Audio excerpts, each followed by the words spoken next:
Hi, everybody. It's episode 612 of PodQuest. Hey. It is Wednesday, May 5th, 2026. I am Chris. With me is Drootin. Hello. And Walnut. Hi. It's Tuesday. Did you say Wednesday? I absolutely did say Wednesday. It's Tuesday, May 5th. Okay. I absolutely wasn't listening. I just assumed you said Wednesday. Gonna be 100% honest on that. I almost certainly did, because let's be real. I didn't even know today was Cinco de Mayo until somebody said Cinco de Mayo to me. Yep. Sounds about right. Hey, Cinco de Mayo fell on Taco Tuesday, so that only happens like once every 7 years. Pretty cool. Wait, really? That would check out. Yeah, I guess that... I mean, the math is there. Doesn't that get skewed because of leap years, though? Yeah, so it's like every something like that. Yeah, it's not. It's definitely not exactly 7 years, but I bet it also like skips. I was going to say, like, I feel like you end up like, depending on where it falls, it probably does, because you'd have like, if say this year it was Monday, but 2027 was a leap year, it would be one day further. It wouldn't go to Tuesday; it would go to Wednesday. Yeah, dates are weird. So, yeah, I mean, yeah, it generally it's pretty. Usually, you can expect that a specific date of time will generally fall on that specific day once every 5 to 7 years. So I just like to say probably about once every 7 years, because there's 7 days in the week, so it's probably likely that it's once every 7 years. Yeah, I mean, I would say, like, arguably 9 times out of 10 it probably is. Yeah. Or at least like 6 to 7, because you figure, like, yeah, like 6, that year with fuck you. No. That year with the leap year would just, as long as like the previous year it wasn't on Monday, like at best it just makes it 1 year sooner. Yeah, exactly. Man, time is weird and dumb. Yeah, dude. I just started reading a new book by an author I like. It's called The Last Contract of Isako. It's like a far future sci-fi, which is weird for me. But it's one of those, like, people left Earth like hundreds of years ago and like settled on a new planet. And they've just kind of changed certain parts of like how dates work, and it's really dumb, but also kind of works. I don't remember the exact details because I don't have the book in front of me, but like it's a 6-day week instead of a 7-day week. There's slightly less days in a year because of that. There's 2 more hours in a day, but like when they do a date format, instead of it being like month, day, year, like the US does, because we're fucking idiots, or year, month, day, the way a lot of other countries do it, because that makes sense. They do the year, then the week of the year, then the day of the week. So that, like, the last number is always going to be like 1 through 6, basically, because there's 6 days in the week. So if it was like the 4th week of the year and like Tuesday, it would be 4.3, I guess, because Sunday's the first day of the week. Mm-hmm. It's just interesting the way, like, people will come up with like silly ways to redo dates in stories. Is kind of what I'm getting at. Yeah, I mean, figuring out calendars is hard. I tried doing that for a D&D campaign, and like I was like, fuck this having like uneven days and shit like that. Like every month is gone, and like I wanted to keep it like with a 12-month format and like and stuff like that, and just trying to figure out like 12 months, but I want 7 days a week, and I want every month to start and end on the same day. So like every month to start on a Monday and end on a Sunday, and this, that, and it is a little bit of a pain balancing it out, but also at the same time, like I didn't have to adhere to any like specific number of days.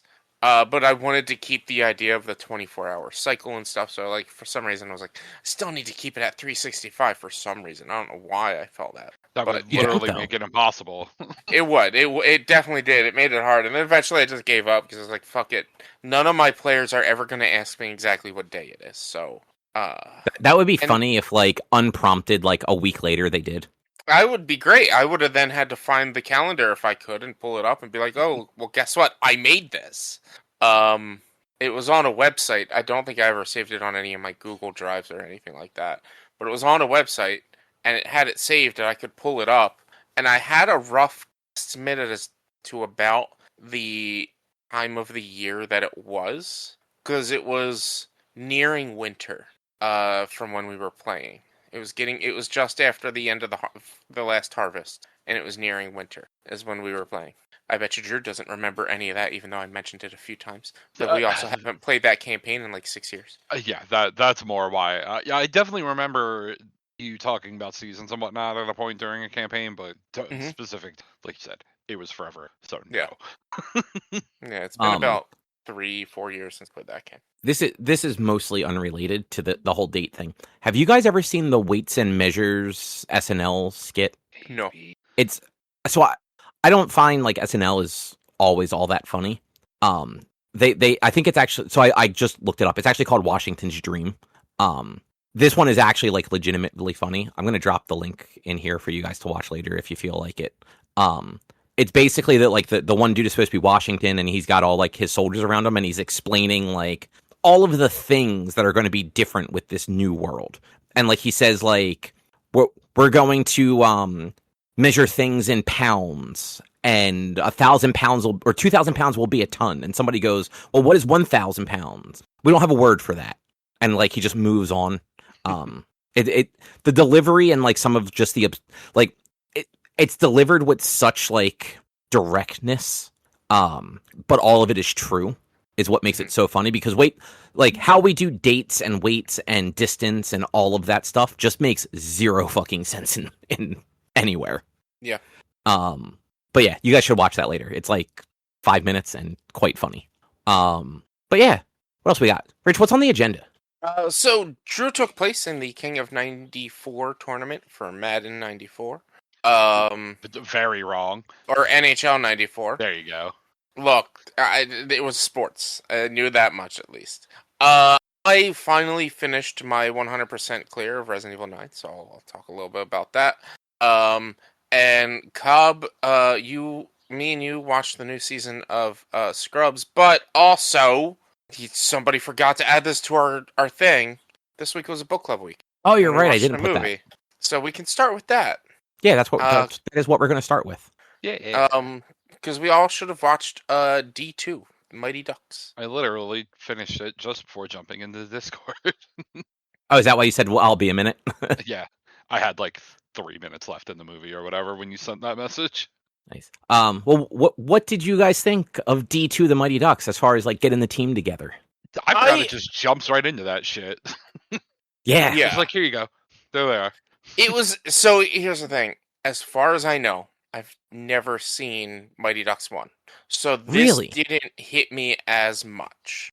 Like, I feel like, in my opinion, Mighty Ducks 1 would probably have had been more of a team-up movie in the sense of the prompt than this Not one really. was. Not really, no.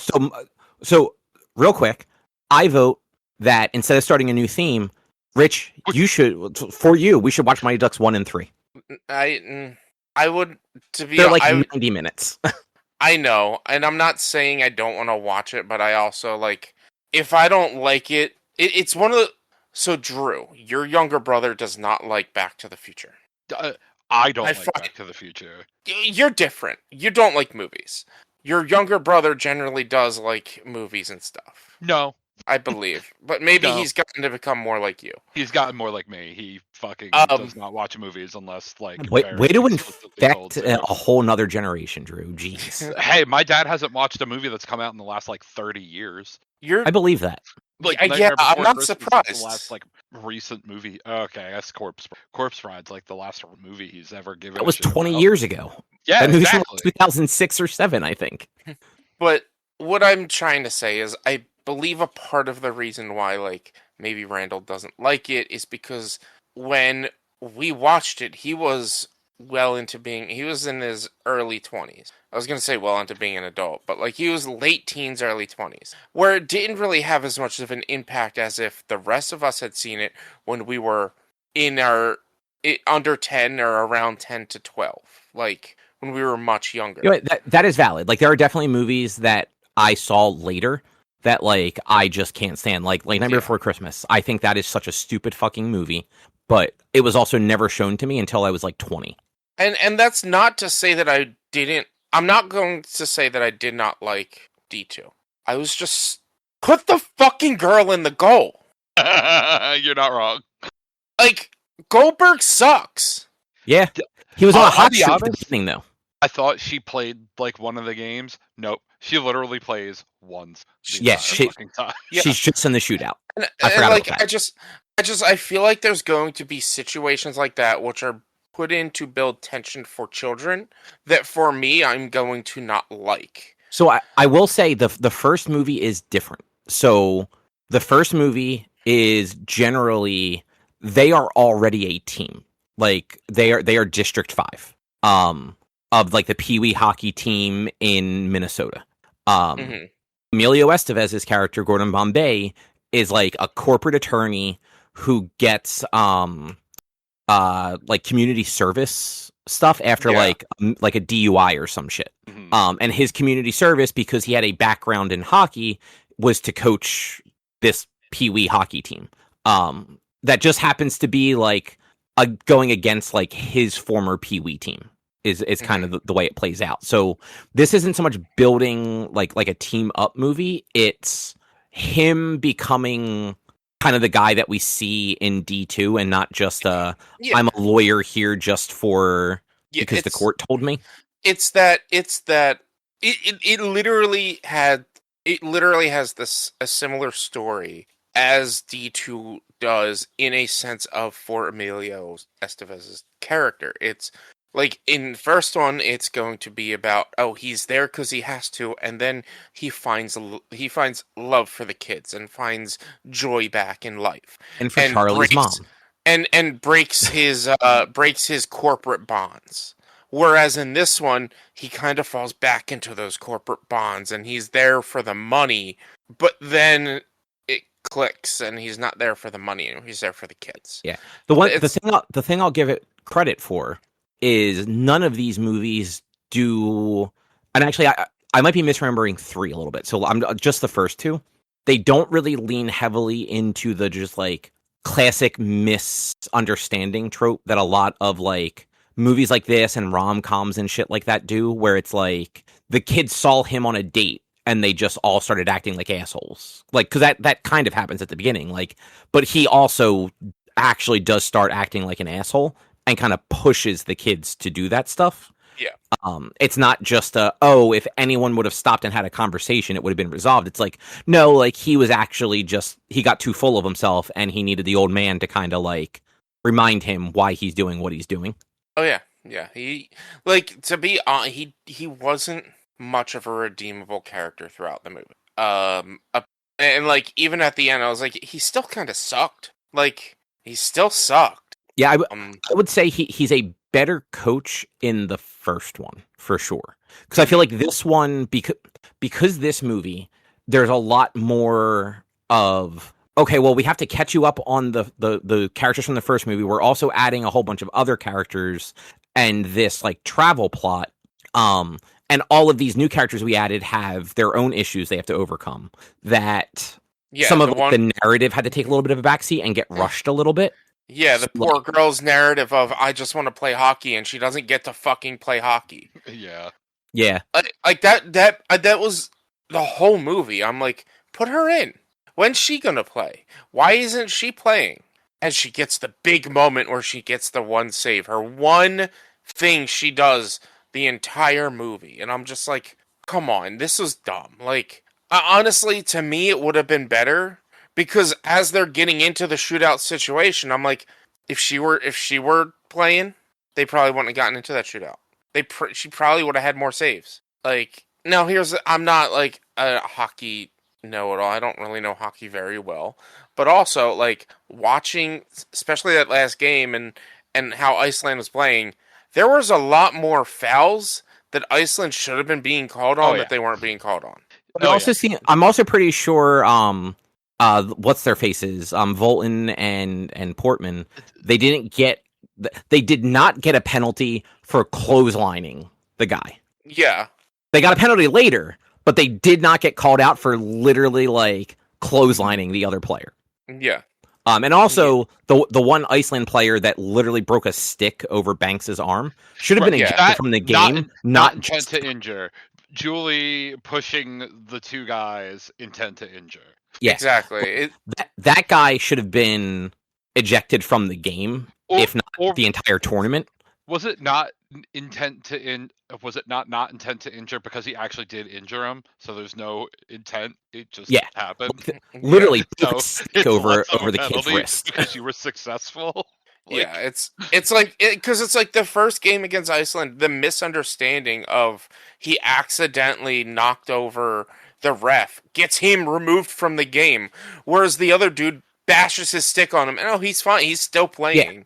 Yeah. That more so should have gotten him kicked out of the tournament, exactly. let alone getting kicked out of the game. Like, and that's like I love sports movies. I think sports movies are great, but there are times, especially in kids' sports movies, where they do things like this to build tension, to show like how bad the other team is.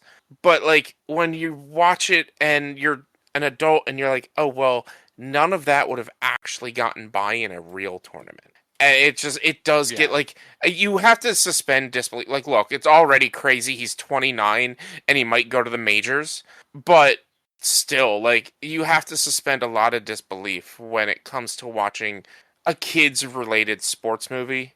Yeah. Because and that's part of why, like, I'll watch the others if you want. I would rather not watch them right back to back after watching this one. But if you want to watch them in the future, I'm sure we could do that. But like, I think maybe spread it out. The first one I think is actually like a good example of like this type of movie. I think 2 is just a little bit more fun because there is more like just nonsense, like the knuckle puck stuff and Kenan Thompson's character. Fucking, like, Kenan Thompson just coming out of nowhere to join the league as if like that's allowed. I like this kid who has no ties to anybody there except for they played street hockey once. Also, street hockey with a puck. Yeah, that can happen. I thought you used a ball on street hockey. Both. No, so you use both. There's a different puck for like roller than ice hockey. Okay. Yeah, I think actually, don't the street hockey pucks are generally a little bit lighter, and don't they sometimes have like little ball bearings in them too? I don't know if they are ball bearings or not. I think so, but I mean, but, like if you go back and to help look at them, the puck, yeah, like the ones that you use on street, like have something in them that actually helps them like move the way like a puck should. I mean, they are not perfectly flat. They and if you go back and like watch the first knuckle puck when they were playing in that street hockey game with them, you see the puck and like there is a little bit of gap in the middle, like and between the outer ring and like the middle of the puck, there's like 2 connectors and then empty space, and you could see the little dots around it. Those are like I said, I don't know if they're necessarily ball bearings or not, but or like wheels or something. Yeah, just keep it like off the surface a little bit so it can slide better. Yeah.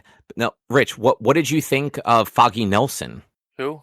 The kid that plays Volton is Foggy from Daredevil. Oh, one of the bullies, one of the bruisers or whatever. The Bash brothers, and the one with the slap shot that was on the team at the beginning, not the new kid. I didn't even realize that was him. Yeah, right. And then the Icelandic coach is the head of the Asai Saikai or whatever it was called from Cobra Kai's last couple seasons. Mm-hmm. I was waiting for it to come up to some sort of stupid bullshit. Like halfway through the movie, I'm like, it's gonna end up being some sort of stupid Karate Kid bullshit where the 2 coaches have to go up against each other or some shit like that. It was. I was sitting there, I'm like, this is gonna happen. It's gonna happen, isn't it? But no, if they did a remake or whatever of it now, that would 100% happen. Yeah, 100%. But yeah, the first movie is basically like them actually becoming a real team, not just the default team for their part of the city. Mm-hmm.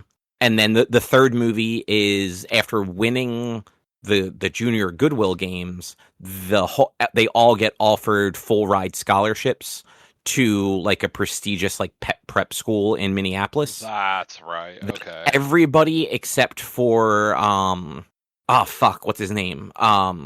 The one kid who starts Jesse Hall, the kid that starts the Flying V. He doesn't go, and Portman, the other Bash brother, doesn't go. Everybody else, even though half the new team isn't from the Minneapolis area, all goes to this prep school to be part of their JV hockey team. without Gordon Bombay as their coach. Not surprised. If I remember correctly, he is still actually like his name is still on like the cover of the movie as like a starring role. He is in less than 10 minutes of that movie. Doesn't he get like a NHL trial or something? No, that was between 1 and 2. That's why at the beginning of 1 he gets, or beginning of 2 he gets injured and comes back. The third one is he got some sort of like high position with the Junior Goodwill games. Oh, okay. So like he's doing that. But he shows up in the movie when the kids almost get expelled or get their scholarships revoked, as their lawyer. And then he gets Charlie back on board because Charlie's mad at the new coach. But like that's it. He's in it for like all of 10 minutes. Yeah.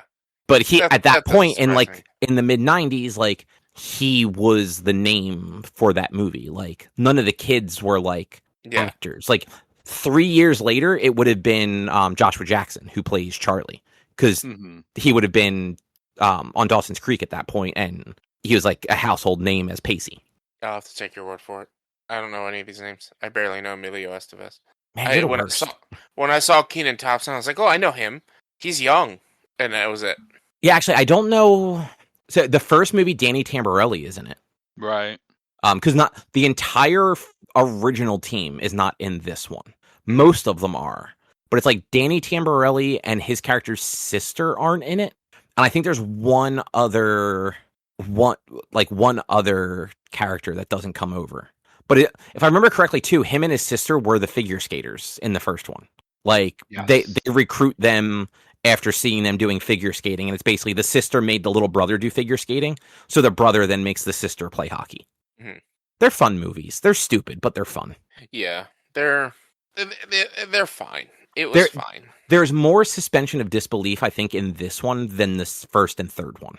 Because like this whole.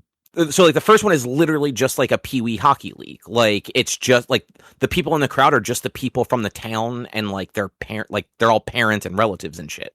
Like, yes, it's kind of, like, a big deal locally, but, like, that's it. And the third one is just, it's literally, it's JV versus varsity is, like, the big game. This one being, like, this, like, international scale, like, televised thing, like, some stuff just doesn't track right in it, like the way like the refs are behaving and shit like that. Like you said, Rich, like them just bringing in Kenan Thompson as like a ringer because Adam Banks got injured. Yeah, and also like I do like that they pointed out that every one of the Ducks' big shots is incredibly impractical in a real game scenario by having them knock it out at one point, knock out the knuckle puck. Because, like, it was even the other kid who has, like, the really good swing. Like, he has to be, like, the setup, direct center ice, and he has to get there, and he has to take a second, and then he does the shot. And same with Kenan Thompson. He has to get there, he has to get direct center ice, and he has to flip the puck, and then he has to make sure and then he has to hit it. It's like, that is not going to work in actual sports. Yeah, the one thing I always, like, try to think of with some of these situations is almost like excuse me, sorry, I have like the like weird intermittent hiccups at the moment. Almost like the anime effect where we're seeing that happen and like the movie is making it draw out, but really it's only like a couple of seconds happening. Because like you're right, like they do that a lot, and this is the movie where at least the Iceland team just doesn't fucking fall for any of it. Like when they try the Flying V, the Iceland team just knocks them all the fuck over. There's no reason every other team they play couldn't have done the same thing. Like, every other team just kind of lets them do it. And same thing, like, when Volton lines up to take one of his slap shots, everyone just gets out of the way.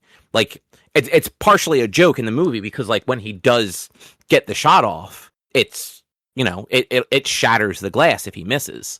But at the same time, like, if you just fucking knock the puck away in the 30 seconds they're showing us that he needs to, like, set up and position and all, he's like, just going to take a slap at nothing.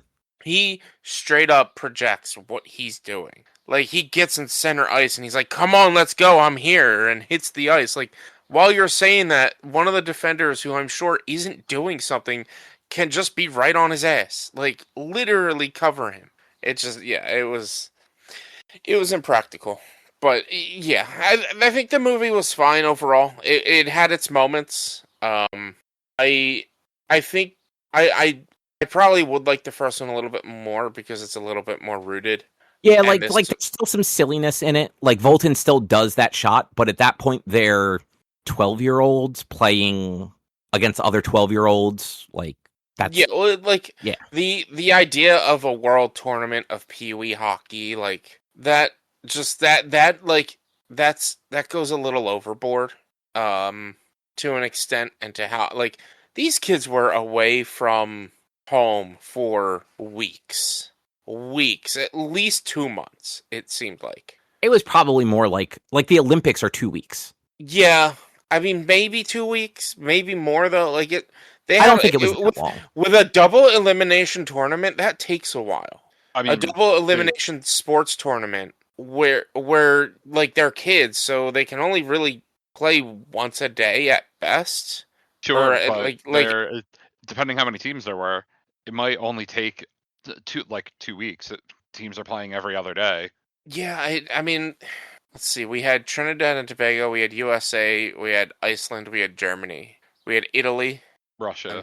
and Russia. They had Russia in the movie, but not as the big bad, and instead had Yeah. a country notably never good at hockey, Yeah. unlike So like Russia. if it were 6 teams, then sure, I guess. There's got to be more than 6 teams. I don't know. But yeah, like they were gone for because they were also getting practice time in the middle of that. They were getting like it's just, I don't know. It seems like they were gone for a while because they also like the training beforehand as well. When they had the tutor teaching them for like a couple of weeks in training camp, they were gone for a while. They were training for a while because they all weren't from Minnesota. Like they were all from around the country, around the country. It's just, it was crazy to it was a little crazy to me. Let me tell you about junior hockey in Canada. Canada, Where kids basically don't go to high school. They get moved across the country and live with other families and go play hockey. I mean that is Canada's greatest export. Yeah, true. But yeah, I don't know. Overall, like I've seen this movie before. It's still like a fun, silly movie. Watching them kind of like learn to be a team and kind of fall apart and come back together. Like even outside of like the annoyances with Bombay, like I think like the actual like certain characters kind of like hit it off early, and then like others kind of takes a little longer. Mm-hmm. It's good times though. Do we have any pick for next then? If we don't want to do any more Mighty Ducks right now? I mean, I can go through some of my categories. Yeah, I haven't updated in a while. Do it. So like I mention these every couple of weeks. I forget them every couple of weeks. So yeah. Car/racing movies. Single take movies. So like one shot movies. There's a couple, not movies with a one shot in it, but there are a few movies that are supposedly full. Like our film style is all one take. Like Birdman is one of them. Biopics. We can do remakes. Parody movies. And I mention this every time. For biopics, I have Walk the Line, and for parody movies, I have Walk Hard. So, court and trial movies. I have one which, I was into when I first made it, but I'm like, now that I think about it, like, I can't think of any movies like that. Plus, potentially probably wouldn't go well. It's called Hear Me Out movies. Movies that you'll stand by no matter what the critical and public review is. Quotable movies. Movies that you can just quote every day. And then the rest are just movies that I want to watch that are on. That like the rest of them are ones that I don't have like a category for, that are just movies that I like. I could watch these. I wouldn't mind watching. I don't know. I think the court trial movie one could be cool. Yeah. All right. Excuse me. Just because I think there's a good like there are plenty of dramas and comedies that kind of fall in that. So like there are pickings. Yeah. Like, have we ever done My Cousin Vinny for this? No, and that is my choice on my list, is My Cousin Vinny for court and trial movies, which apparently it is on Hulu. Hulu and Disney, yeah. Yeah. Well, everything's on Disney if it's on Hulu now. Oh, have they? Is it like 100% now? Mm-hmm. Yeah. Okay, well, I know a ton of stuff was like that. I just wasn't sure if they were like 1-1 already. Yeah. Cool. Yeah, so let's do trial movies, and I think it's your pick, right, Rich? Yeah. So, My Cousin Vinny. Yeah, My Cousin Vinny. I've seen it before. I like My Cousin Vinny. It's a good movie. There's I mean, a like, bunch of them out there though too.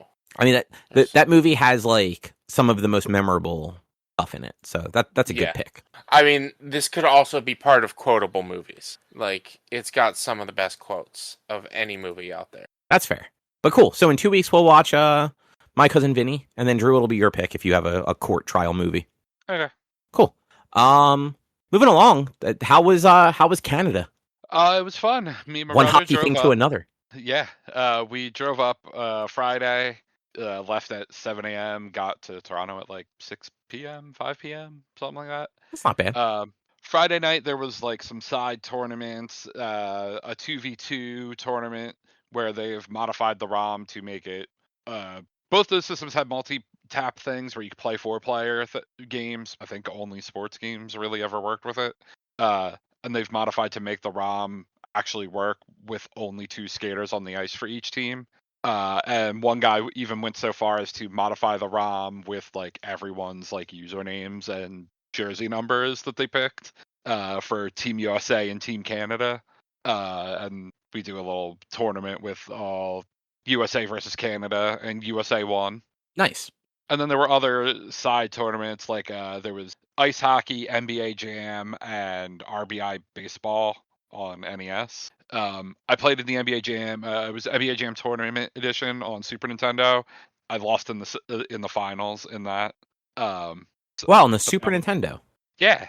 I thought that honestly, I thought people only played the Sega version of it. Well, of NBA Jam.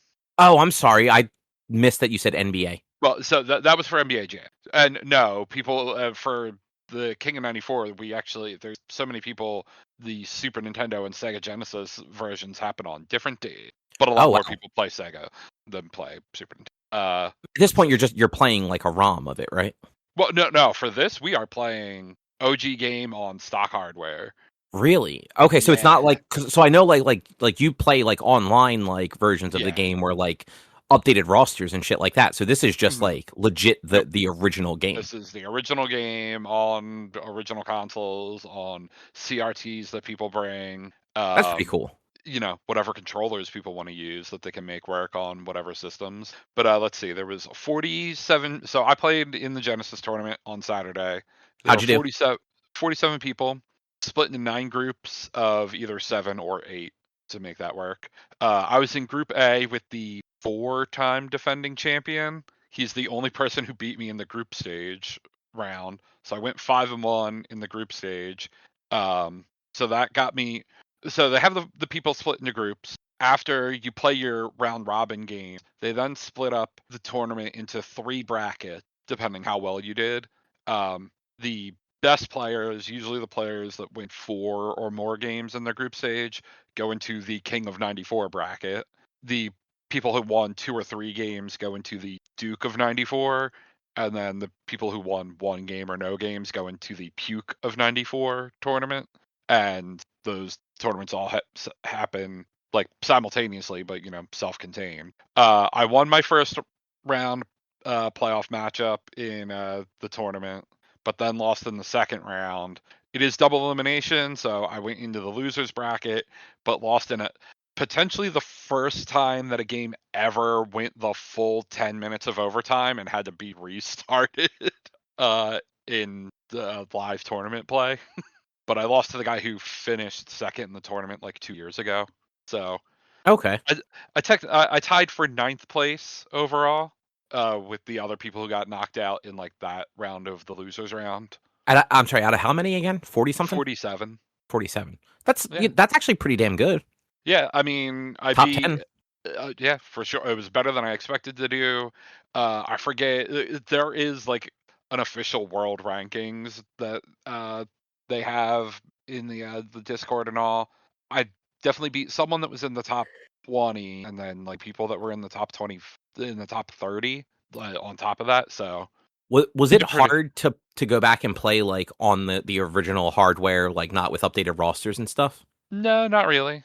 It was honestly the hardest part for me was so how the tournament works is like you'll have home and away game in your group stage, and in the tournament the lower seed, like the 14 seed, would be the away team against the 3 seed or whatever is the home team. The away team has to pick what 2 teams you're both playing as, and then the home team picks which team they want to be of those 2. I fucking hate having to pick the 2 teams. Like we have a list of, of all the teams like tier ranked, and so kind of easily look at this chart and pick what 2, right next to each other or within 2 of each other, and know that they're pretty evenly matched, basically. But I hate doing it. I'm like, just somebody pick the team. I don't want to spend any thought on deciding what 2 teams to be. You tell me 2 teams, I'll pick one. Nice. So did anybody were there any like major upsets where like somebody like from the losers bracket came back and like came in third or anything? Well, I mean, so the way it works, I mean, okay, got all somehow knocked down. Not on the Genesis side. Well, actually, I guess this one guy, SOH, I guess he would have technically been like 4th place, and he lost. I guess like the first. It's technically the second round, but like the round of 16 players in a bracket, and then so he won 1, 2, 4 games in the loser round where it's single elimination. So he stayed alive for 4 games and then lost by 1 goal in the last game to potentially have made it back to the final. So he got very close. I think somebody did kind of similarly on the SNES side on Sunday. Let me see. On Sunday, I wound up, instead of just kind of hanging out at the place that it was at, Free Play in Toronto. It's like a barcade type place. I wound up going to the Hockey Hall of Fame that day because it was only like a 10-minute drive away. Oh, that's cool. Okay, yeah. Overall, so sounds like a good trip though. Someone lost in the first round of the SNES bracket, then made it all the way to the final of the loser round, but lost to the guy who actually wound up winning both tournaments. He was the first person to ever win both tournaments in the same year. The guy who beat me in the group stage, Angry J93, he's ridiculous. He's way too good at the game. In Genesis, he did not lose a single game. He went 16-0. Wow. Nice. In Super Nintendo, he made it to the semifinal, lost to the one guy, and then won back into the final in the loser round, and that series went 5 games in the full best of 5. So yeah, Angry J, he's real good. You gonna go back next year? Probably. It kind of depends when it is and whatnot, but I'm leaning towards it for sure. It was fun meeting some of these people that like I've been playing this game against online for 15 years or whatever. Like there's the dude EA who's been around forever. I mean, Halifax and Somoza, the 2 guys who put it on, like in fact way back when there's interviews with them on our website with those 2 guys. And King Raph has won the Sega tournament before. Finally met him in person. Met this dude who actually just lives right in Philly. Used to live in Philly. He's in the PA suburb somewhere. Jesus plays NHL 94. Finally met him. That's pretty cool. Yeah, so getting to meet, people that I've known more or less forever was a lot of fun. It's funny. And then I got my butt kicked in Ken Griffey Jr. on the Super Nice. Nintendo baseball game. People are real good at that. I won 1 game of it, then lost the next 4, 3. That's cool that like they have other games to like kind of just like fuck around with, like outside of the tournament itself. Yeah. Is it basically all like 16-bit era sports games? Yeah. Nice. I think that there was an option, like before when you signed up for the tournament, there was a whole bunch of options for what side games you would want for a tournament, and like NFL Blitz and NHL Hits were options in there, and like I would have loved to play NHL Hits, which is PS2 GameCube era, but I guess not enough people signed up for that, so we did not have it. That's a bummer. Blitz and also a didn't good have one. GameCubes or whatever to bring. Did they not have Super Baseball 2020? I actually brought that up to one of the guys that I was playing Griffey against, and who actually was like, me and my brother wound up with, getting an Airbnb with 3 other dudes. And one of those guys, me and him were talking about Super Baseball 2020 while we were playing Griffey, which that would be real fun to have in there. Yeah, that was my jam back in the day. I love that game. Super Baseball 2020 is real good. Yeah. So I feel like I don't know if I've ever asked this before. Why is NHL 94 the one that everyone kind of like gravitates to? I think it's like the ideal like midway of arcade and simulation style. Like it's way faster paced and higher scoring than like an actual hockey game should be. Like Fair. especially the way I play. I'm in here to score goals. I'm not in here for a defensive battle. Like the games I won in my in the tournament section, in the bracket section, I won 7-6 and 6-5 in overtime. Like screw these like 2-1 games. I'm not here for that. Do you guys play with like the CPU games turned all the way up? I don't know if 94 has that. Nope. There is no changing any sorts of difficulty or anything. The AI is abysmal. So, I mean that makes sense. Like at 94. One of the like most I guess like important things to get extra good at the game is knowing when to switch to the manual goalie and being good with it. Like if you don't switch to manual goalie like ever, it's way too scored on. Like I don't know if I realized you could do manual goalie that far back. Yep. And 94 might be the first one with it. I don't know if 93 has it. The original game definitely is not. So yeah, I think it's either 93 or 94. I don't know that I ever really played much of 94. But like I played a lot of like I want to say 97 or 98. One of the PlayStation era ones where like it was still just hit circle to pass, X to shoot sort of thing. Yeah. So I think 08 I think is when they added like the stick shooting and everything, right? Yeah. That sounds right. Definitely PS3 era that has the skill stick stuff. Yeah, that took me a long time to get used to. I did not like it at first. Yeah, same. But then after like a month of playing, I was like, oh, this is the way to play this era of games. But yeah, I don't know. It's probably because it's that kind of like, okay, it's really fun, but also definitely is hockey. I don't know. The one-timers were big. For me, the getting rid of like the random fights happening is also big. I hate fighting in the hockey games, especially those old games. Though somebody has actually ROM hacked fighting back into NHL 94. Oh, that's fun. Yeah, but it's just so random when it happens. This is why I hate it. And like, the fighting mechanic in those games isn't interesting. So it's like, this one random check happened, a fight happened. My dude who got hit got into this fight, and I lose my player for 5 minutes. Cool. Great. Thanks, randomness. So, penalties are bad enough. Fighting is even worse. The only frame of reference I have for any sort of hockey game, and this is the only thing I see in my brain anytime I hear you talk about NHL 94, which I know is honestly probably incredibly way off, is ice hockey from the NES. Very different. Oh yeah. The only ice hockey game I have ever played.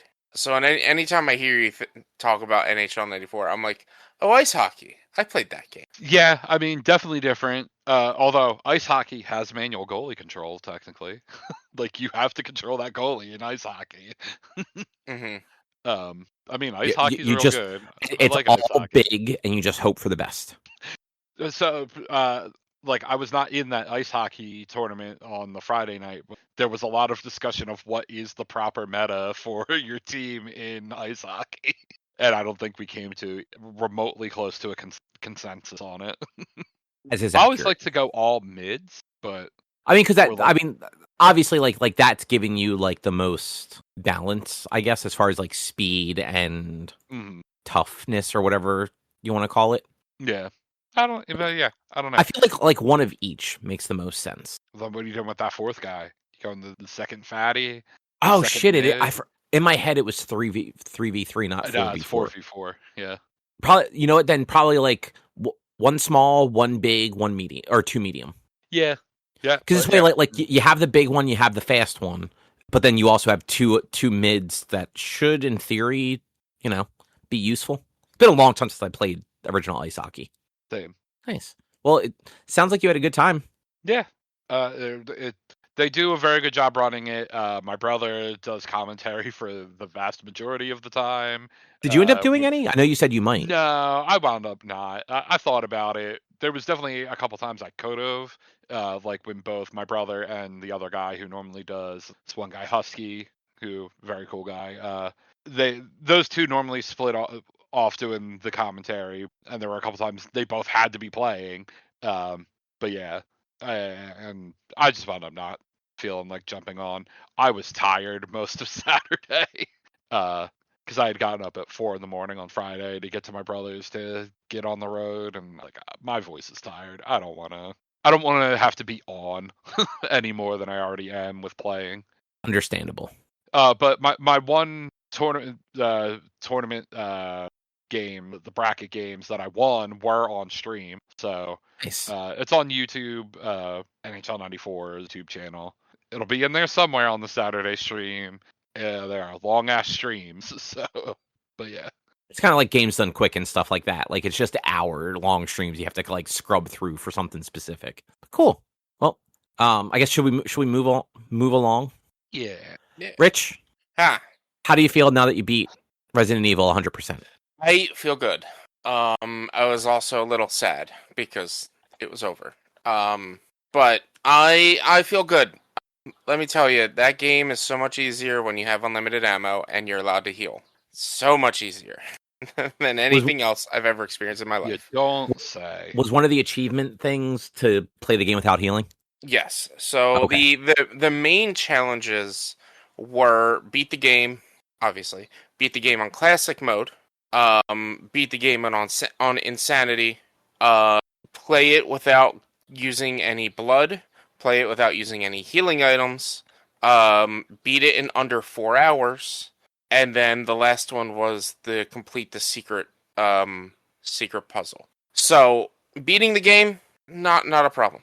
I tried doing insanity before getting unlimited ammo, and I just was having such a bad time.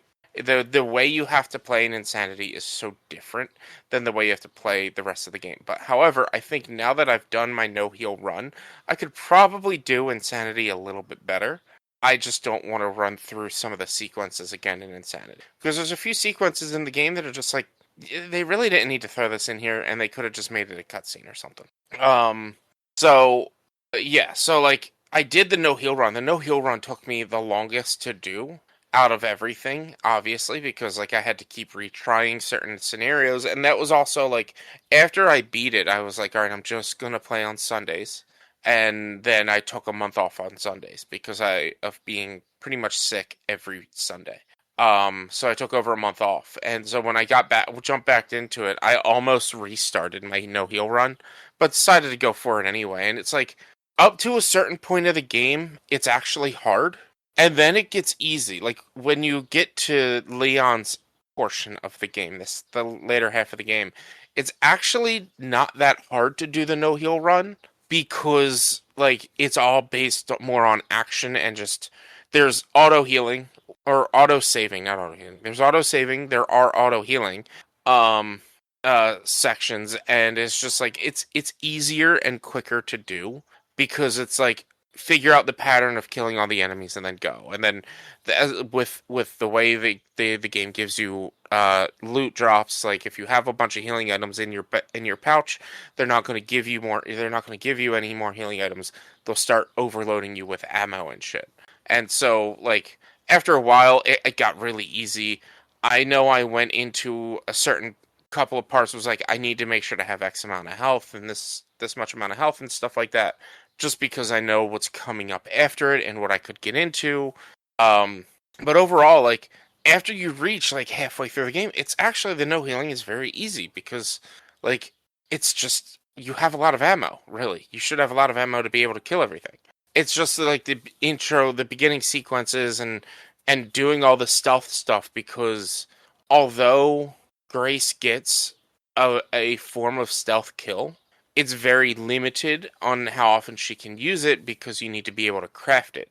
And if you're not getting a lot of crafting supplies, then you're not going to be able to use it that often. And then later on in the game, when you're fighting the lickers, you need to be able to craft the acid, but the cost of crafting the acid is very high. So it's like you need to plan things out a little bit still. But it was the hardest part. It was literally the hardest part. Then when I got through that, I started my Insanity run, and my goal was, I started Insanity. I was like, I am just going to start this. I'm not pushing to get it in under 4 hours, but this is my practice run to get it in under 4 hours. I am practicing it. Like I'm just starting it now to see if I can get it in time. Or like where my time would be. So I get more than halfway through the game, and I'm at I have an hour and 51 minutes left when I had to stop that stream, and I was like, shit, I may have this on Insanity mode. So in the Insanity mode, the enemies take more hits. There are more spawns, like more enemies throughout the world. Like certain bosses, there are enemies that pop up immediately after those bosses, which wasn't happening before. And it's just like it's harder, and the enemies are smarter and stuff. If you're playing as a speedrun style like I was with Grace, you're not collecting any healing, any like increased health items. So a single hit from most enemies will kill you from full health. So you have to be very careful. But I was running it with unlimited ammo, and I unlocked like Grace's special weapon, and so at the first half of the game, when you're playing mostly as Grace, Leon gives you the Requiem, the really strong, powerful gun that you can get throughout the game. And then once you're playing more as Leon, she gives it back. But there are sequences where you play as each of them without the Requiem. So I was able to whip through the mansion initially with the Requiem and just kill everything. I was like, all right, well, this is easy. Not realizing like how much time I had left. I finished the game, and I think I still had about an hour and 10 minutes left to beat it. Like it was like just under 3 hours is when I beat the game. Which then I unlocked the rest of the achievements and the challenges, and I wanted to do a run with just the rocket launcher. You can unlock the rocket launcher and unlimited ammo for the rocket launcher. I wanted to do a run with that, but I didn't. Some of the sequences I would have had to have done when starting the game, and like not even getting to be able to do any of Leon's sections until like an hour later. I was like, I don't really feel like starting this now, because even skipping cutscenes and stuff, I'm still going to be doing everything I already just did yesterday again. So I just did their last like sequence with just the rocket launcher. Like I don't know what I was expecting, but like I one hit both versions of the final boss with the rocket launcher, not realizing that that's how it was gonna work. Yeah, like the rocket launcher is so there is a point in the final boss fight where you can shoot the rocket launcher out of the boss's hand and grab it. I did that, not realizing that if I just saved the rocket launcher for the next sequence, I could boom, blow him up, and just go to the final point. So I grab the rocket launcher, I run back, and I shoot that point, like part 1 of the boss. And it brings me to part 2. And then when I go fight him again with just a rocket launcher and do everything, literally takes me, that whole sequence, I think it saved me like 2 minutes in my final run, like with using unlimited rocket launcher ammo. But that whole sequence, it was just so much easier with a rocket launcher. Just boom, like just shoot the ground near things, everything blows up. But yeah, so I aim, I hit the boss, it's part 1 of the boss. It blows up, it goes to part 2. I'm like, I just start cracking up. I'm like, I wasn't expecting that. I thought it was gonna at least like 2 hits. And then it loads up the final boss, the final version, where it's this giant, big, amorphous thing, and it has little nodules that you have to break on it. And when you break them, it'll like stagger, and a bunch more will pop, and you'll have to break those. And then it'll have like a final form with a bunch more nodules on it. I just sit there, grab the rocket launcher, boom. I take it out, and it brings me to the final sequence, where you end up killing it with your hatchet. And I'm like, oh, I wish I had known this during my initial run. I would have continued I would have picked up the rocket launcher and then used the Requiem on this first part and not even because I struggled on the last part. Luckily, and this is how I was able to get the time down so fast. The game doesn't count continues as added time. Like if you die, it rewrites your time back to that save. So it's not like if you hit continue, you have to count in that, or you have to exit out and then reload. It's just straight up. It goes back to that time, which is nice because there were a few sequences that took me a good 20 minutes to beat. Like I probably wouldn't have had the time I had. I might have still had it under 4, but probably not as far under if it continued to count my time. But yeah, it was good. It was awesome, but like I want to play it again just to use all the cool things I unlocked. Because there's a bunch of weapons that you unlock for Leon, primarily for Leon, which is annoying. Like you get one weapon for Grace, and it's a really cool weapon, but like it's just like a hand machine gun. It's like a handgun with a lot of rounds, and it's a rapid fire handgun. Whereas Leon gets he gets a small revolver that uses the same ammo as the Requiem. He gets a carbine, which I used, which was really cool. He gets a handgun, which I didn't even really get to use because I didn't use any small handguns really during the final sequence or during the final run. And then he gets it's a handgun with a very long barrel that uses rifle ammo, and it's one bullet per like you shoot it, you have to reload it with one bullet per clip basically. And like I would love to have used those, or like I said, do my unlimited rocket launcher run and stuff like that. But well, I'll do it again. I think my plan is when the DLC comes out, I'll run the game again without you. It'll be a no Requiem run, and maybe a not using unlimited ammo. I don't know. Just to make it a little more challenging. I mean, it'll be on normal mode. It won't be on Insanity, but it'll just be like replaying through the game to rewatch the story and stuff. But yeah, to give it a little bit of a minor challenge, but to just have a real experience using these weapons that I didn't really get to use effectively.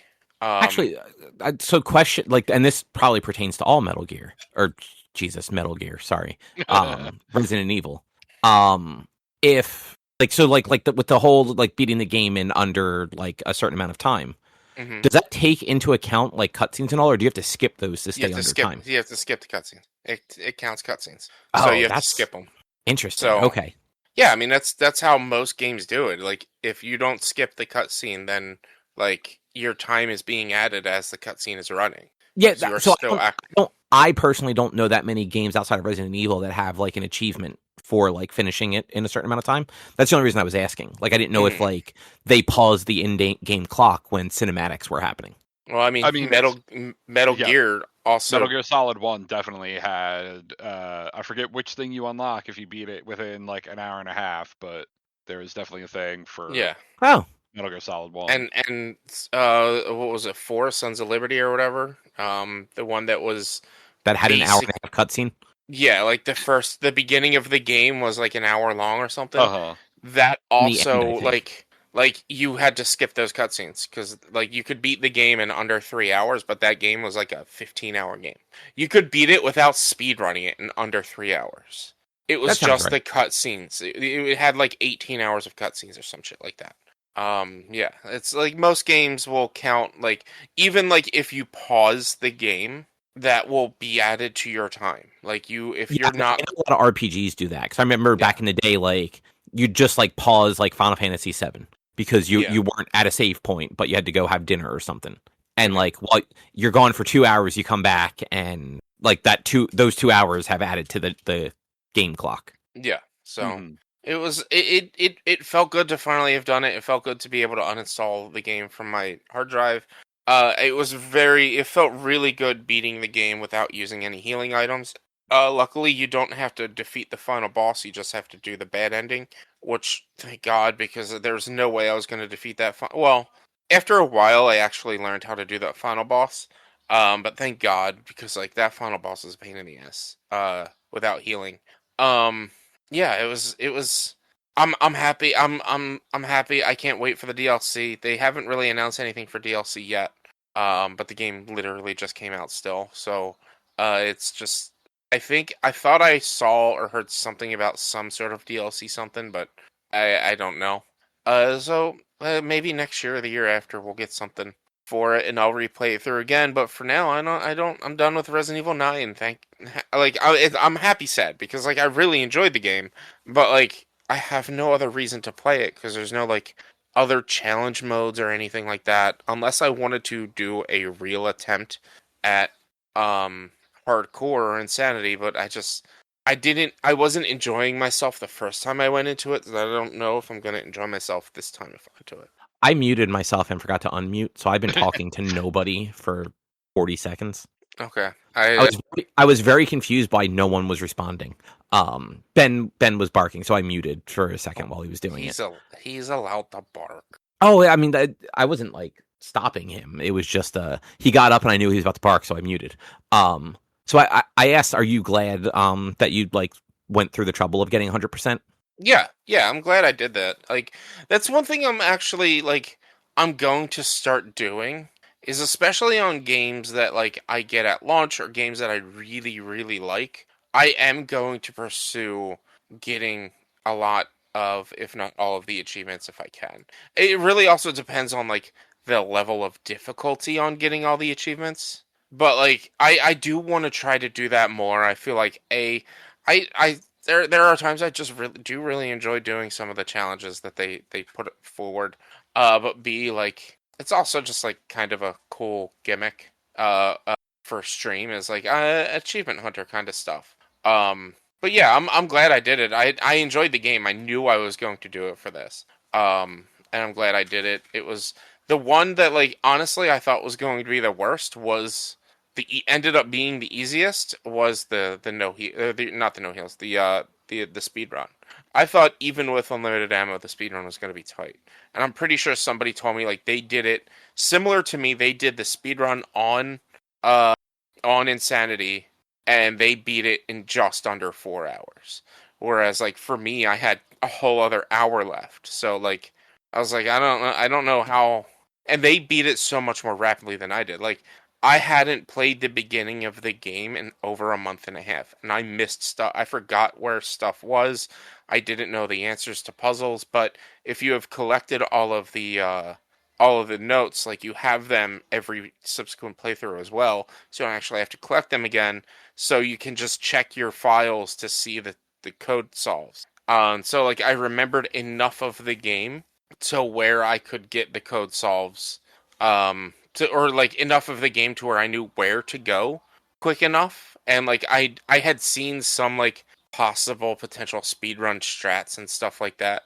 That like I was like, all right, I can remember how to do this or do that. Like there's a good like 5 minute save if you can time things properly. So there's a whole sequence. It sucks. It's you are running around as a little girl in the orphanage again. From Resident Evil 2, but you're a different little girl than you were in Resident Evil 2. And it's just hiding, and a lot of it is just, again, it's another one of those things. It's just one of those things that could have been a cutscene. They could have just showed you this in a cutscene, but they make you play through it to feel the tension and the fear. And it's kind of a pain because like you have to go see a thing and then run back and hide, and then go see a thing and then hide, and then go see a thing and then hide. And there's a sequence where if you you have to go and grab a key and then use that key to unlock a hatch to get underground. But if you don't time it properly, if like the way you're supposed to play, you grab the key, the other people that are chasing you break into where you are and you have to hide, and they'll come looking for you and then leave. Where if you time it properly, you grab the key, you turn around, you run to the hatch, and one of the people that are chasing after you like falls and lands on top of the hatch. And if you just spam the action button fast enough, you'll be able to climb down the hatch before the enemies will be able to get up and chase after you. So like that saves you a lot of time. I didn't need it apparently. But I was able to do it, and I was like, great, that saves me so much time. And like, there are mods in the game that actually cut out the very beginning of the game and that sequence, and speedrunners are allowed to use those mods. Like speedrun forums are like, you can use these mods because these sequences there's no skipping them, and they take too long. There's no substance to it. There's nothing really in it. It's literally just running through an area, running. It's all story content, and that's it. And so for like speed running, it doesn't really give you anything. Like there's no reason to have them in. So like speedrunners are officially allowed to cut those segments out of the game using mods. And it's like, Okay. yeah, Capcom doesn't likes to throw things like that into these Resident Evil games, and they're just a waste. But yeah, I'm happy I did it. I kind of want to get Pragmata so that I can maybe do that again and get all the achievements again. Or for another Capcom game, because you know me, I love Capcom, and I've just been seeing a lot of fun about Pragmata, and I really want to play it. But that's down the line. I've heard that come up a lot. Are you going to get Soros or whatever it's called, the sequel to that PS5 launch game that I'm now drawing the blank on the name of? Yes, Returnal. I want to. My problem is currently like I need to get a better capture card if I want to do more PlayStation streaming and stuff. Because of the delay and whatnot that it has because of the way I have to play on my PC. Unless I can figure out a way to play it on a different monitor but still have all the audio and stuff coming to my headphones. I have to figure all that out entirely in order to do that. But I do want to get Soros. But again, it's so when it comes to like streaming and everything I have to do, like games in general that I have like scheduled out and planned there's so many. I have so many games on my backlog right now that I have to play due to like rewards for like charities and stuff that I like Dragon Quest Builders 2, Cuphead, Dispatch. I need to get back into Expedition 33 to do the DLC for that. I need to play all 3 Spyro games. Then also my anniversary is next month where I'm doing Hollow Knight and possibly Silksong and whatever comes from that of the stretch goals. So like I would like to get Soros, but right now like I'm still going through games from last year's events and stuff that like it's hard for me to sell on. Not hard for me. I can play whatever the hell I want and get to these other games whenever, but it's like let me clear some more of this list. Fair. Like you've got quite a bit of a backlog. Yeah. Which now that I'm looking at it, let me move Resident Evil Platinum Trophy to finish games because I don't have to do that anymore. But yeah, so like I will get Soros eventually. It's more of getting a better capture card set up than anything else. Yeah, I actually forgot until you mentioned it that your setup doesn't really translate well to the consoles. Yeah, and it's such a it's a noticeable delay. Like it's weird. That's no good for like a game like Soros. That's supposed to be the Like I want to do another run for Bloodborne. I'm thinking of doing a build my Bloodborne as one of the stretch goals for my anniversary, like I did with build my Demon Souls. But I don't want to do that on my PS5, and there's no other way to play Bloodborne. So like if I do a build my Bloodborne build, then I'm going to need a better capture card that has a better or lesser of a delay, or I just need to figure out how to get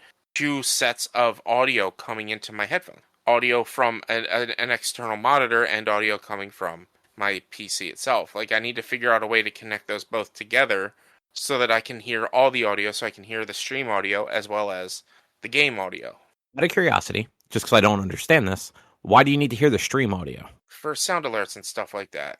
It's fine. No, because I need to hear if like somebody raids in or stuff like that, and really like I would like to hear all that, because if I don't hear it, then I'm not going to be able to be responsive to it and stuff like that. So yeah, I mean that's an argument I can understand, I guess, but also it's fine. Just have it audible in the room. I mean that would it would have feedback onto my mic, and maybe that would be bad. I guess it depends on like how obnoxious the alerts are.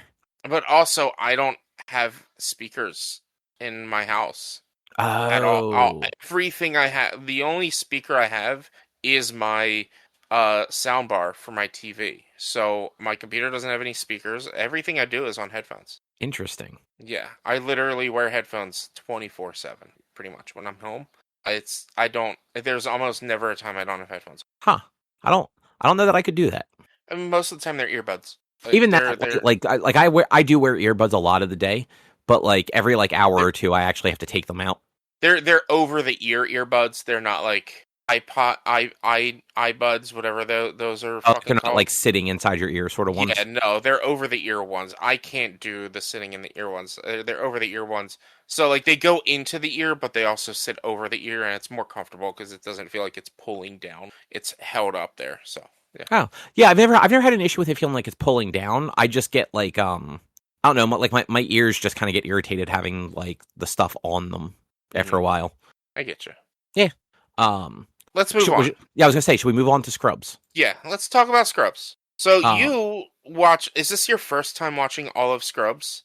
All of it, yes. Okay. So I had watched I've seen like the first 3 seasons a number of times. Maybe not all of the first 3 seasons, but like every time, but like enough of it that I have seen those first 3 seasons in their entirety more than once.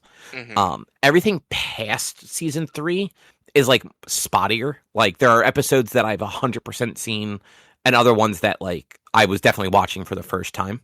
Yeah. I will say, because of the way that this reboot treated it, we did not watch season 9. No need. Yeah. And like knowing what they did, so seeing how season 8 ends and having known how season 9 was formatted, it makes zero fucking sense, and I'm glad we skipped it. Yeah, season 9 is the bastard child of Scrubs. It should not have been season 9. No, it should have been. The creator said it should have been a spinoff. Yeah, the original goal was for it to be a spinoff called Med School, but they couldn't sell it as a spinoff, so they just made it season 9. And it didn't do good at all. Zach Braff was only in half of it. The only original cast members you had throughout the rest of it were Turk and Cox, because even Elliot was maybe in like 3 episodes. Yeah, I remember actually looking that up. I think even Kelso returns for a little while. Kelso's in it for a couple of episodes. But Ted's in it for a couple of episodes. But like, yeah, it just doesn't hit. It just doesn't connect. And like, and at least the reboot picks up where the season 8 actually ended, with JD left the hospital. He didn't just like leave the hospital for 2 weeks to then become a teacher at the university that is now connected to the hospital. So so season 9 takes place roughly a year after the end of season 8. And season 9 is they tore down the hospital and built a medical teaching hospital and school around where the hospital was. And so everyone who worked at the hospital, which was a teaching hospital the whole time, like they tell you it's a teaching hospital, like that's like one of the main cores of one of the episodes is Cox tells JD, like, this is a teaching hospital. You have to teach. That's why they have interns and everything. Yeah. So JD doesn't come back. It's like been a year, but he comes back as a special teacher for, like, he was only a special couple, like, only a few lectures and stuff like that. He wasn't like a full-time employee there or anything. That's why he leaves and comes back, and why he's only in half this. But like half the whole point of season 8 was like he was too far away from his child. Yeah. He was going to move more than an hour away. Yeah, he got a job that was an hour. He left because he got a job, but the job happened to be closer to his son, which, like, I mean, Elliot moves in with him by the end of that season, and she then has to drive an hour to work every day. So, like, that is true. There's a lot of sort of plot holes when it comes to like a little bit of the logic behind that, and then when it comes to the logic behind the new season, the new series, it's just like there are some things that like were hit and miss for me, especially with the new series. But overall, what did you think of season 1 through 8? Do you have a favorite episode? So I really liked 1 through 8. Just to finish up that thought about like the plot holes with 8. The one argument you could kind of have is like with Elliot traveling. At that point, she was still technically private practice. And had much more like she could kind of dictate her hours a little bit better. Yeah, but I also like I think they dropped the private practice storyline very shortly after that season that they incorporated it, because she was covering shifts for JD. in that last season. Oh, you're right. She wasn't Like she? she was a hospital employee for that season. Like So she was still having those patients that were like her patients, which is a weird part. Yeah. But yeah, either way, like there are some weird holes in there. What I was gonna say is like she was technically private practice, and JD was trying to spend more time closer to his kid. So like him working at a hospital where he might do a 12-hour day and then have to drive an hour. Like, okay, that's I can see what they were trying to set up there. Whether it makes a ton of sense or not, maybe not. But I definitely didn't care for season 8 as much as the rest of them. I will say that. I think like the move to ABC, like, and reading up on it a little bit, they cut costs by making sure that all of the cast weren't in all the episodes. Yep. So like, there's actually I think 2 episodes that season that JD's not in. There's one where he's only there by voice for like maybe 2 minutes of the show. Yeah. Because like even the handful of episodes where it's from somebody else's POV, JD is there. Like he's at the hospital, he's seen on camera. There are a couple in season 8 that he's not because that's how they were. That's how they figured out the budget for ABC is like we're just not going to have the whole cast in all the episodes. By having the main cast not in 2 or 3 episodes each, we save X amount of money. Yeah, season 8, I get it. Like it does have one of or some of the better episodes. Like honestly, my favorite episode is My Last Words from season 8. But which episode is that? That's the one where it was steak night, and then they spend the whole night with the guy who's dying. Right. Okay. One of the saddest, most hardest hitting episodes, but also just one of the best display of the acting power between Donald and Zach. Yeah, and like I think that kind of plays through the whole show. Like our core cast, they all kind of suck. Like they're very shallow, self-centered people in a lot of ways. But like when they're not, and like they have those like kind of emotional points in an episode. It actually hits really hard. Yeah, they grow. They start off. It starts off a little rough. Besides Carla, they're all very like self-centered for themselves. But then like they grow on you very quickly throughout the first 2 seasons, and then like they are all redeemable. Like there's no character, with the exception of maybe the Todd, that you could say in that show is not redeemable. Yeah, the Todd has 0 character growth really. Yeah, and I will say, while I don't hate her. I thought Elliot got worse in a lot of ways as the seasons go on. She did. And like Erica actually pointed this out too. She's like, every time I watch this, I realize more and more that I just don't like her because she is kind of just like all of her storylines kind of suck, unfortunately. Yeah, like I feel like they did Elliot dirty with a lot of the writing and how her storylines, like they just jump around between like I don't even know. It's hard to say. Like she strives for acceptance. She strives for love. Like you just don't know what she's going for, what she's looking for, and she's just all over the place with like it's forced drama. It's forced TV drama that just doesn't always work. Like JD made some bad decisions throughout his life in that show. 100% made some bad decisions. But like Elliot kind of pushed those bad decisions at times. She in a sense caused those bad decisions. Yeah, I mean they were never good for each other. And the fact that that's how they ended season 8 was like them together, just like it kind of felt like a disservice to both of those characters because like that show kind of early on told us that like they were not like the meant to be together pair. I disagree. I feel like their whole situation, and I think they touched on it in season 8, was they were always the right person, wrong time, kind of. You have in season 4 or whatever is when JD just goes, "Oh, I don't actually love you." Mm-hmm. After like getting her to break up with her boyfriend. Yeah, JD did a bad. That was a bad thing. JD he caused them to break up, and then it was like, "Oh, I don't feel anything for you." But it was always this like that was still a right person, wrong time situation because he thought he wanted her at that time, but he didn't. He didn't know what he wanted, and it was a level of both jealousy and I don't know the other word, but like seeing her happy with someone else and not with him. Envy. That's what he envy. Sure, I think that probably be envy, what it would be. jealousy, yeah. Envy, jealousy. Like he wanted what they had, and like to quote a song from Jersey Calling, he was in love with the idea of being in love. Yeah. But he wasn't in love with her. They actually do call it out a bunch of times in the show. Like, JD self-sabotages every relationship he's in. Exactly.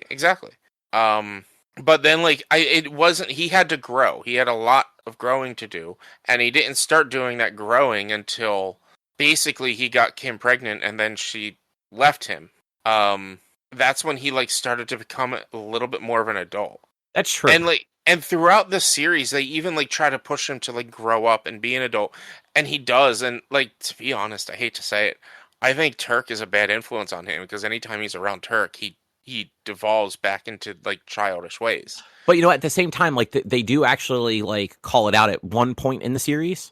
Where Turk's like, yeah, when we're hanging out, we get to be goofy. But when I'm at home... Like, I have a baby to take care of. I have a wife. I have responsibilities. Yeah. So, like, while, like, yeah, Turk might be, like, somewhat of a bad influence, like, it's not his fault that JD never learned how to grow up.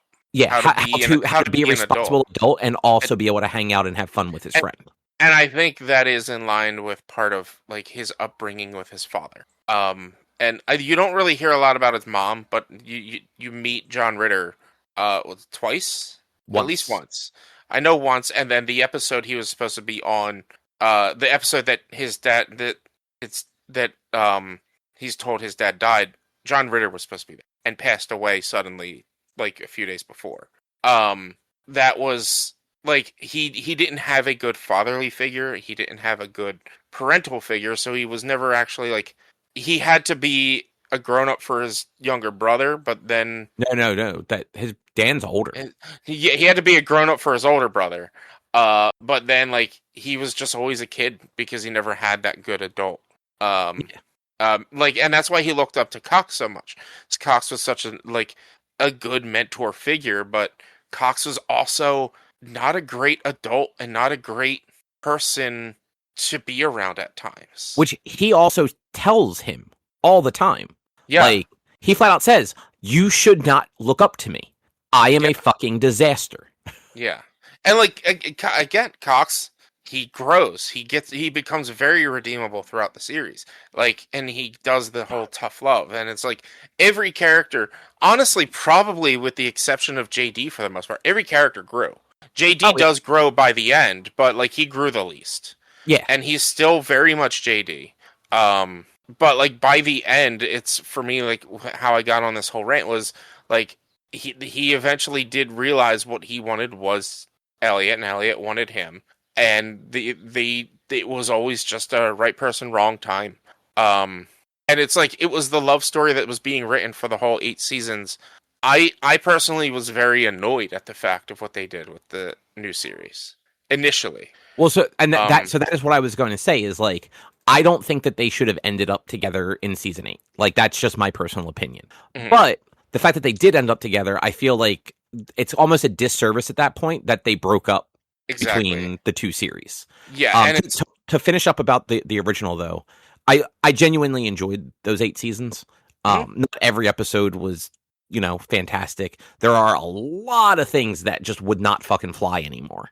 Yeah. Like, so much of that show, like, could not get made now, and I think they actually lean into some of that with certain parts of this reboot. But overall, like I think that show does a really good job of balancing, like, its comedy and drama. Yeah, it's got so much just over the top bullshit comedy that when they do pivot into something serious, like when Brendan Fraser's character dies. Keep going. That character, like, that whole thing is very, like, oh shit, like, you thought he was fine, like, that whole episode, everything seems fine, and then it ends up with him, like, at the cemetery, and JD looking at Cox and going, where do you think we are right now? Yeah, or the episode My Lunch with the rabies episode, Oh yeah, where like they think they're doing all the right things, they think they're doing all the good stuff, and then it's just like it is happy, it's go lucky, and then it all turns to shit. And then like they take 2 episodes beyond at least one whole episode after that, like taking care of Cox and like being serious.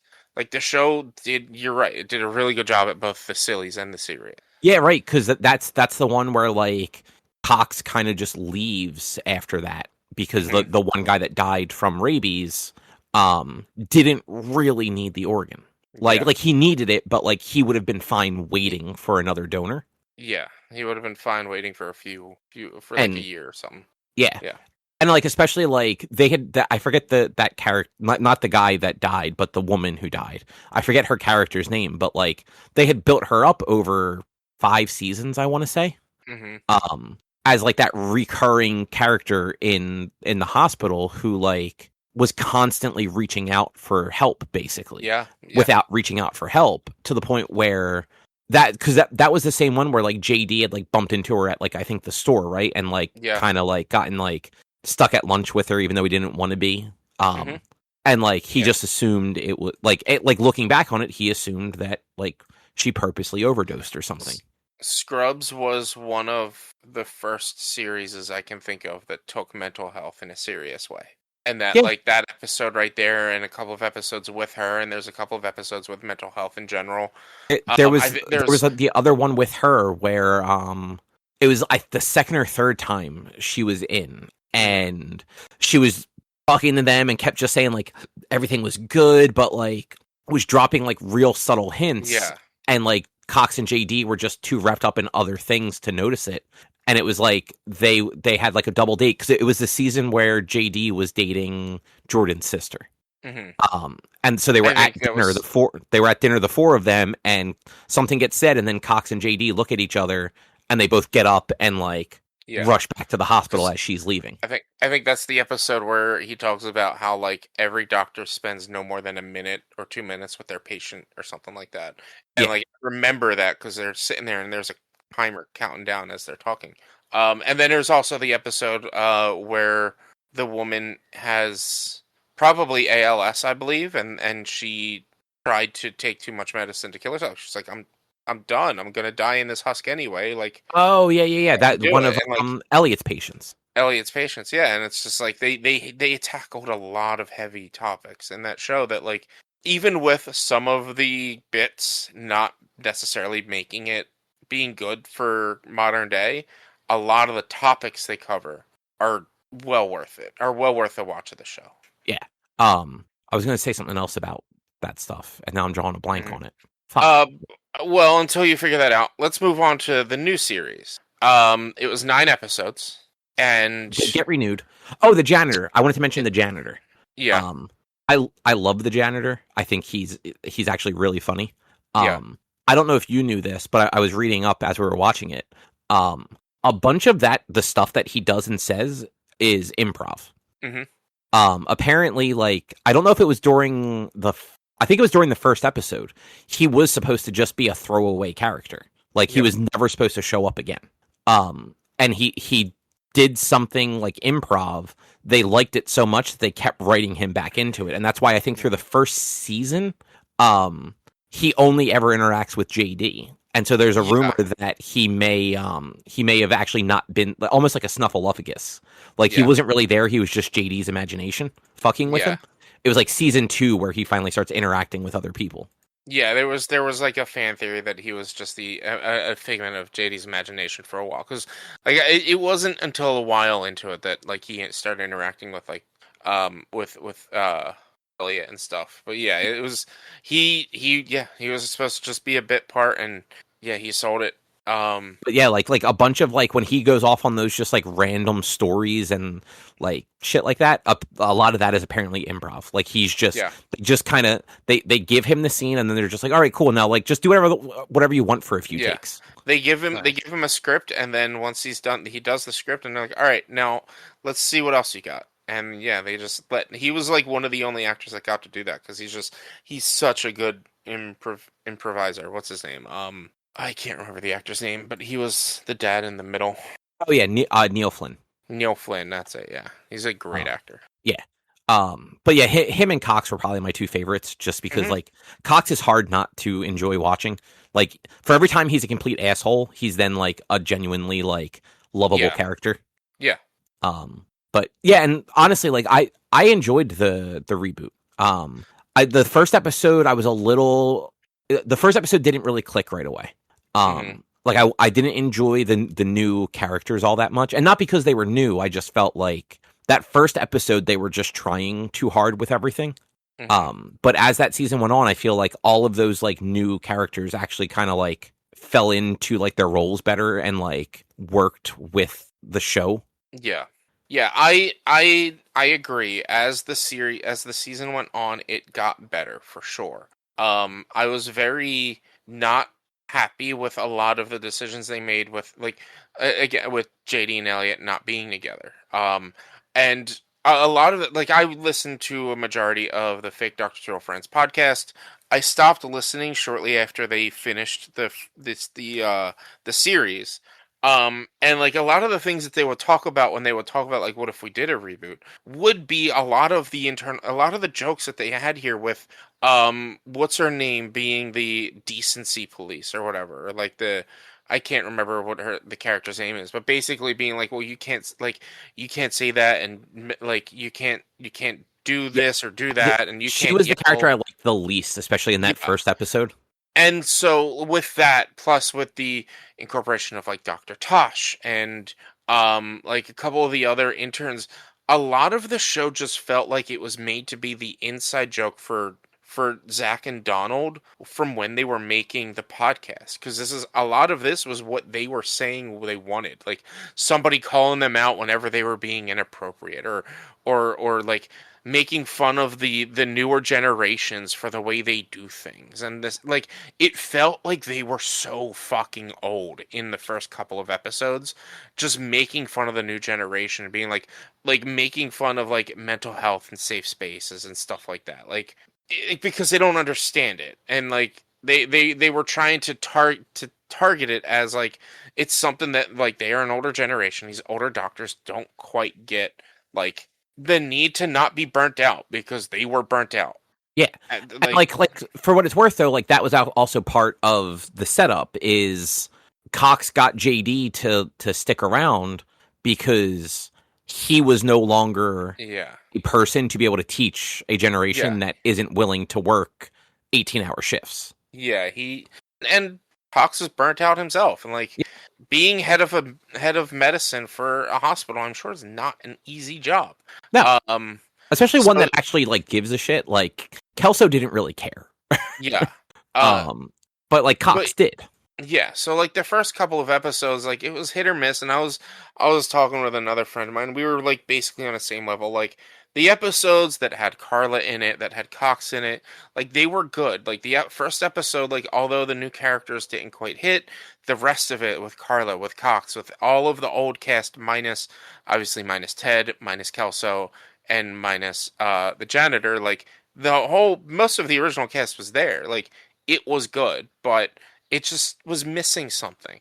And then like episode 2 and 3, because Cox leaves after episode 1, and Judy Reyes and fucking what is Cox's real name? I forget. Yeah, but Judy Reyes, who plays Carla, she's on a show right now, and Cox is on a show right now. So that's why they couldn't be in the series. Oh, I didn't realize they were both in stuff right now. They're both in stuff. So Judy Reyes is in it's like a cop drama. Okay. Where the woman, like the main character, is very smart, but she's always worked like menial jobs because like I don't know why. I've never watched it. It seems very interesting. And Cox is on something on HBO, I believe. Which like the season just started around when this started as well. So that's why neither of them were in it. They couldn't get into it because they were already in stuff. Oh, she's on High Potential, the show with Yeah. Caitlin Olsen from Always Sunny. Yes. So like season 2 or episode 2, episode 3, it was like more of like it's just something's missing. Like they're trying to get the heart there, but it's just not there. They're the jokes with like this isn't gonna work, or the PC jokes just aren't working. But they started to dial it down a little bit by bit as they went on. And that character just became a bit character after a while. And even I like her as an actress. Like she was in Brooklyn Nine-Nine. She was great. She's Yeah, good in I know I this. recognized her from something, but yeah, I Yeah. didn't like that like HR police Yeah.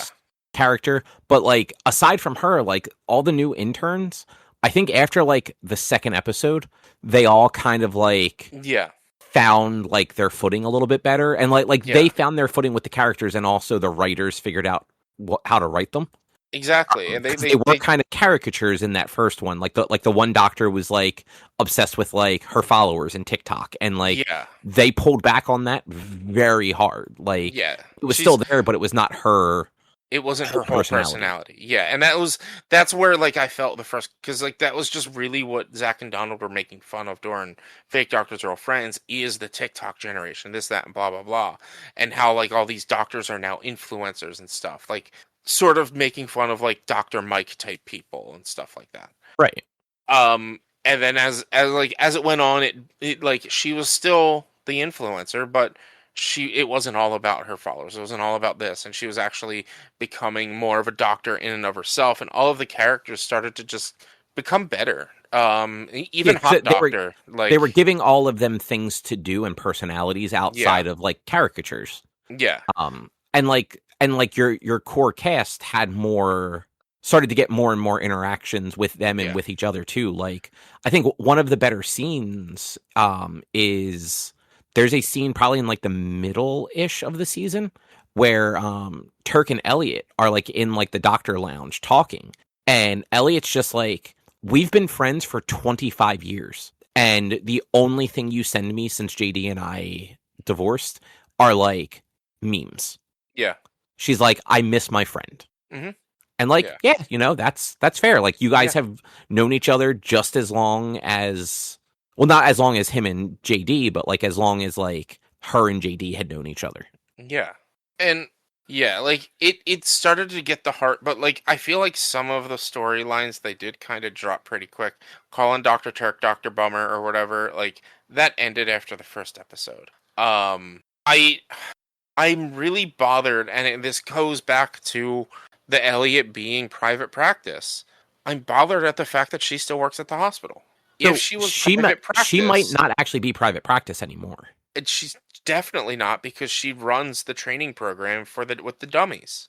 Oh, that's right. Yeah, good call. So like they never like. I mean, yeah, it's been 20 years since the end of the series or whatever. Not 20 years. It's been like 15 years since the end of the original series. 17. So like, yeah. So like, sure, she could have like left her private practice and restarted back there, but like they never explained out the private practice part. And so to me, it was always like, well, if you're private practice still and you don't like your husband working at this hospital, stop working at that hospital and work out of a different hospital. It's that simple. Like there was a lot of missteps when it came to JD and Elliot's relationship. Yeah, in my and opinion, that part actually didn't bother me, because I mean, you also have like they don't explain what happened with JD's career for the last 15 plus years either, because he left Sacred Heart for a position he took as an attending at another hospital. Yeah, I think he was like chief attending or something like that, and then he just becomes he's a concierge doctor. A concierge doctor afterwards, because it was just easier for him to be able to work around his kid's schedule, which like I get that works. Like I get it in terms of like being a father, but like for writing purposes, like at this point, and yeah, it makes sense now at this point, 17 years. In season 9, if season 9 is canon, Elliot was pregnant with JD's kid. So Elliot and JD's kid is now 17 years old, and Sam, who was JD and Kim's kid, would be 20-ish. Yeah. So like they're adults now, so like spending time away from them is a lot easier. He could even have moved down here, but like they don't like acknowledge. It's the question of like, did they actually have kids? How much of that? Like, No, obviously they got married. they They do. didn't. Like they talk about them having a kid. Did they? Well, and then like they don't. He doesn't mention Sam throughout the season. So like, You're right. That I don't think he does mention Sam, but they literally have a conversation about his apartment being ready for their kid to come okay, to. yeah, Because he does, like, as part of this season, he moves back down towards Sacred Heart. yeah. Which like then also raises how long were they divorced for? It seems like it's a fresh divorce, but also like maybe not a fresh divorce. Yeah, it doesn't seem like So, it's been like, terribly long. it doesn't seem like it's been long. It doesn't seem like it's been short. But it's just I don't know. It's just it was a weird situation. That's And you like also have to take into account the old series. They were 22 plus episode seasons usually, yeah. and they tried to fit that same amount of storytelling Yeah. into 9 episodes. Yeah, so, and that was like where it got me in episode 8 and 9 was they finally like it took most of the season and they were getting it bit by bit each episode, but it wasn't until like episode 8 where they got the heart of the series and the everyone's happy part and everything worked and everyone worked together and they're a team, and then Cox passes out and then then it goes all about him, but like everything felt like it finally worked and was working for the cast. And then episode 9 comes out and the end of it just felt rushed. Like the wedding part not so much. Like I understand the wedding part and them being at the wedding, that's fine. But like JD with the girl that he invited to the wedding, and it just like it felt like they were like, because we don't know if we're going to get another season, let's wrap everything up with everyone being happy. This way, if we don't get another season, at least we got this and everyone's happy. But then you're kind of setting yourself up for failure because like you build all this up and then you're just going to break it down again. And I'm afraid that's what they're going to do in the next season. Is they built it all up, everyone's happy, and then just like they did at the end of season 8, now everyone thinks going to fall apart next season. And yeah, and I mean, unfortunately they might, but like they also just got renewed. Yeah, it took like 2 or 3 weeks after the last episode aired for them to get renewed, and there's no episode count ordered yet. Like we don't know if it's going to be another 9 episode season, if it's going to be another mid-season, or if it's going to be a full series. Like we don't know anything yet. Yeah, I hope that it's a little longer. Yeah, I feel like the show works with the longer seasons. Like, give me a 13 to 15 episode order, something like that. 9 episodes just didn't really feel like it was enough. No, especially not when like it's different if you're literally just picking back up like where a show kind of left off. Mm-hmm. But they were doing that while also introducing whole new elements to it. Yeah. But it's like when you think about it, like Parks and Rec, the first season was only like 10 episodes. Then the second season, they got a full season order. Exactly. So like this was the pilot season. Like they no longer do pilot episodes. Basically, they do pilot season. Like, and I know like the actor that plays Cox has said like if there's a season 2, he wants to be in it more. Yeah, and he will if he's undergoing treatments and stuff like that. He's definitely going to be in it more frequently. It depends on his new show how much he can be in it, though. Yeah, exactly. Or like if their filming schedules like line up correctly. Exactly. But yeah, I mean overall, I definitely I liked the season. Like it wasn't it was very much like starting over in a lot of ways, which is a little bit of a bummer. But also like I think by the end of the season they found their footing, much like Parks and Rec. Like you use that as an example. The first season of Parks and Rec and The Office, for that matter, both kind of suck. First, I'm gonna be 100% honest. First seasons of most shows aren't the best of that show's run. Like, but I'll say so we started watching Parks and Rec after it was already a few seasons in. Had I started Parks and Rec at season 1, like as it was airing, I would not have continued watching into season 2. Oh, agreed. Yeah. There's even like I think the only show that I can sit here and say I would have continued to watch after watching season 1 if I were watching it as it aired would be Modern Family. Everything, like, I don't think, even Scrubs, I don't think I would have watched it following all of season 1. Like, maybe. Like, the end of season, like, it's a full 24 episode order. That's how they did back then. Like, the finale of season 1 was really good. but like it took a long time. It takes a long time for them to get to that point, even in season 1. Yeah. And on like back in the day, like I did actually watch it through like that. Because like I watched the first 3 seasons like when they were on. Yeah. But I'm looking forward to seeing like halfway through. Yeah. I am looking forward to seeing like what happens, like how much they get out of it. Like some of these other shows that have kind of like returned after like long breaks have like they've had like decent runs, like that like the Roseanne reboot they did. Like they got like another like 9 seasons total between like the 2 Roseanne seasons and then like a bunch of seasons of the Connors. The Full House reboot got what, like 5 or 6 seasons. Yeah, but those were like they were like 12 episode orders. Yeah, I mean the Connors one, they were generally getting like longer seasons, like 13 to 20. I feel like there's a couple others I'm forgetting. Honestly, I don't know. I haven't watched the Connors because fuck Roseanne. Because of all her bullshit, they literally kill her off, and they very rarely talk about her until the last season. I thought about watching it after they killed her off. But because I love John Goodman. I love him. He's the best. Yeah, and like he continues to be great in that show. And it's like the first season of the Connors, like she's kind of like a plot point because she died from overdosing on pain medicine. And then like the last season, she becomes a talking point because they found out that like they might have a reason to sue the drug company. Okay.